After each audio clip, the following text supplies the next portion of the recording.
Hello everyone. It's great to see you again in today's video. Tu Tien's father-in-law sat at a rustic bamboo table, leisurely enjoying a simple meal amidst the peaceful mountain scenery. On the table was a bowl of hot rice with a golden egg dish, emitting a light fragrance. Beside him, white kittens were playing happily, some lying down and watching, some slowly approaching as if wanting to share some fragrant rice with him. After eating a few bites, he would take a bit of white rice from his bowl for the kitten to eat. Then he would pet the kitten as if there was only him and those cats as friends. His gentle eyes, calm demeanor mixed with the sound of the wind and rustling leaves, created a warm, simple but loving scene. While he was sitting down to eat, Jack hurriedly walked into the farm, his eyes constantly darting around to see if Tu Tien was in there or not. But he didn't see Tu Tien's figure. His heart was filled with indescribable anxiety. He asked Tu Tien's father-in-law if she had gone in here, and he quickly replied that she had gone with him this morning. Jack immediately told him everything, that he had forgotten the documents at home when he went to sign the contract. His mother had asked Tu Tien to bring them to him, but he had waited for a long time but she had not come. He was worried and went to look for her, but she was nowhere to be found. Jack's forehead was covered in sweat. His heart was beating faster. He was afraid that something bad had happened to Tu Tien. After talking, Jack asked permission to go home to continue looking for Tu Tien. His steps became even more hurried. In his head there was only one thing that rang out. He had to find her at all costs. When Jack left, Tu Tien's father-in-law was also very worried about her. He sat there thinking that maybe Tu Tien was being plotted against by that mother and daughter. Without hesitation, he stood up, put away the half-eaten bowl of rice, locked the door, and went to inquire about the situation and look for Tu Tien. Jack was sitting outside the car, thinking about the places Tu Tien could possibly go to in order to search again. He still didn't understand why Tu Tien had gone somewhere and couldn't find her. Before, she had never gone anywhere without warning. This time, she had gone without telling anyone.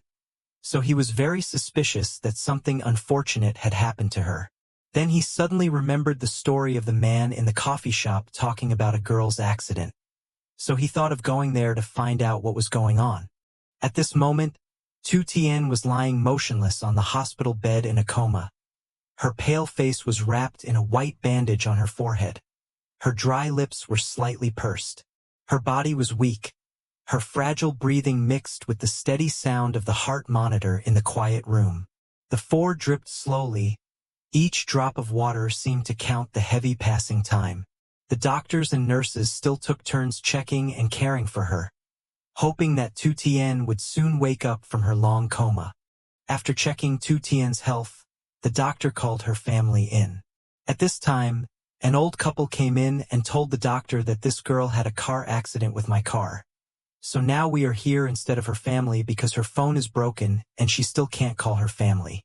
The doctor temporarily discussed with the couple about her health condition. Due to the strong impact on Tu Tien's head, she was quite seriously injured. But the important thing is that when she was brought to the emergency room, the doctors discovered that she was pregnant.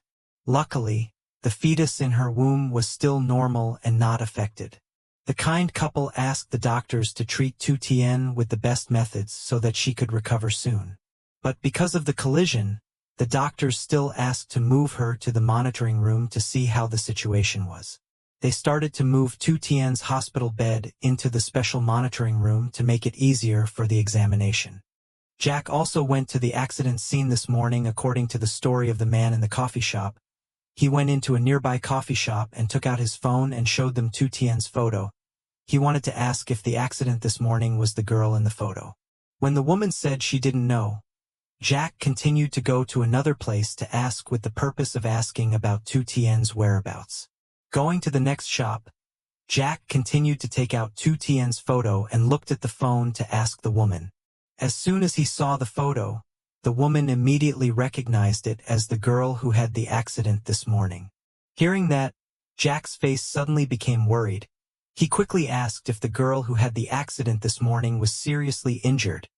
The woman answered Jack that it seemed very serious and was taken to the emergency room by a couple at that time.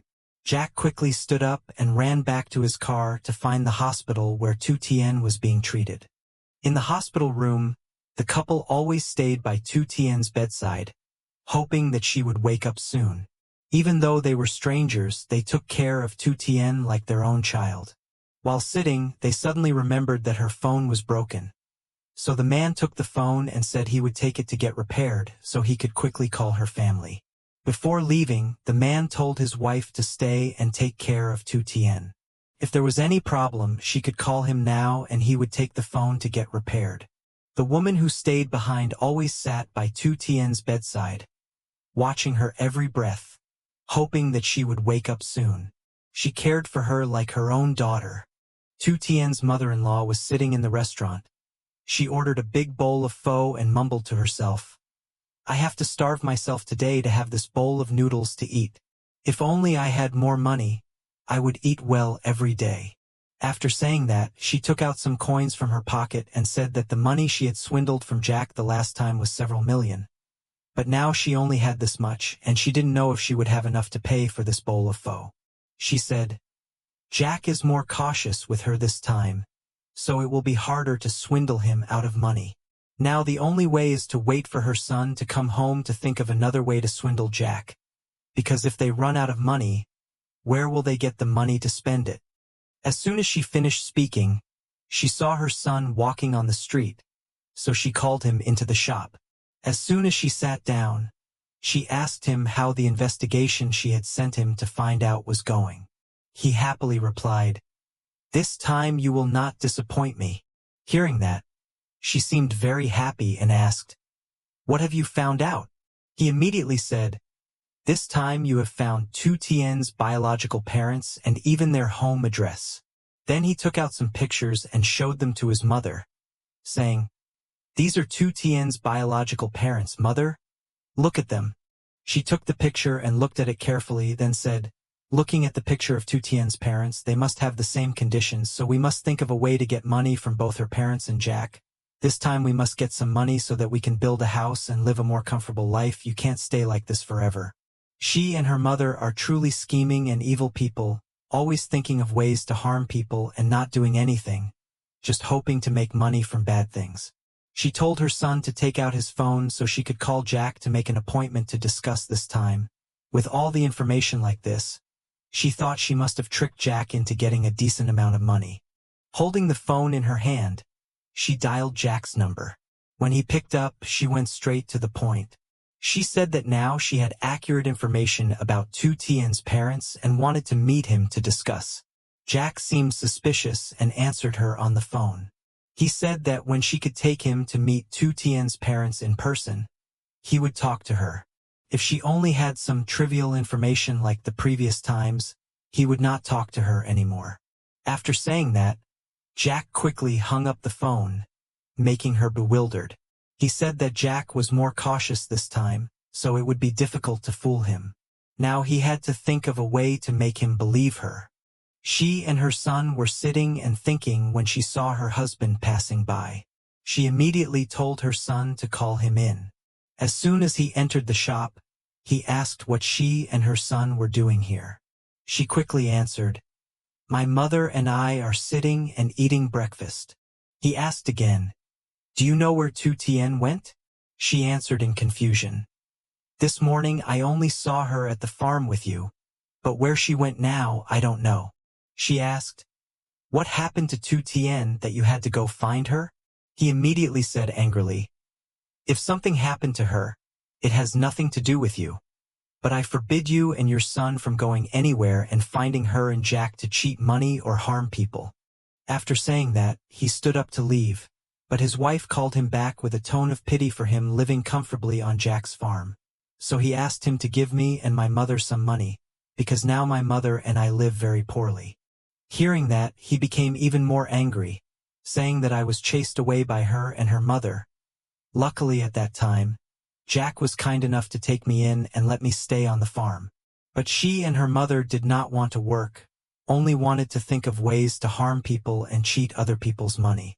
Then she and her mother should not dream of anyone willing to help her and her mother. After saying that, he turned and left.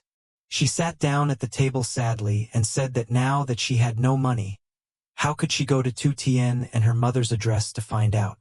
In the hospital room, the old woman was still sitting next to the hospital bed, sleeping until her husband came home. She woke up and asked him if he had fixed the phone yet. He replied that they said it would take a long time to fix and asked him to come pick it up tomorrow. The man comforted his wife to stay here and take care of the girl until he could contact her family, hoping that she would wake up soon. Jack went to every hospital in the city to find Tu Tien, but everywhere he went he only received head shakes. Jack walked with a tired, worried and disappointed look because he had searched many hospitals but could not find Tu Tien. He was tired and disappointed. He sat down on the steps in front of the hospital gate, his eyes heavy with anxiety. The phone in his hand vibrated a few times, but Jack just looked at it without bothering to open it. The sky was gloomy. The wind blew gently through the trees, making his hair sway slightly. In Jack's heart, there was only a fragile hope that somewhere, Tu Tien was still safe, and he would soon find her.